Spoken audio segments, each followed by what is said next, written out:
சாப்பிட்டுட்டு போங்க. களை எடுக்கணுமா? நிறைய வேலை இருக்கு. நீங்க தினமும் இவ்வளவு கஷ்டப்படணுமா? நீ நிம்மதியா இருக்கணும்ல. அதுக்கு தான். உடம்புக்கு முடியலன்னா சொல்லுங்க. என்ன பண்றது, கடமை ஒண்ணு இருக்குல்ல. அப்பா, நீங்க சாப்பிட்டீங்களா? நான் போதுமானா சாப்பிட்டேன், நீ சாப்பிடுப்பா. விவசாயி பையா, அது அவமானம் அல்ல, அது என் பெருமை. கோவப்படாத ஹல்க், உன் வாழ்க்கை பின்னாளில் உனது அப்பாவின் பேர் சொல்லும். எல்லாரும் நம்மள தாழ்வா பாக்குறாங்க. நீ வேற உயரத்துக்கு போவாய். அப்போ நீ யாருன்னு காட்டு. கோபம் காட்டாதே, உழைப்ப காட்டு.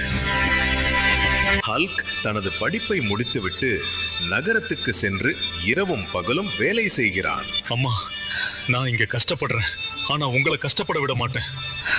உனது வெற்றி எங்களது கண்ணீரை துடைக்கும் மகனே. அம்மா, இது என் முதல் சம்பளம்.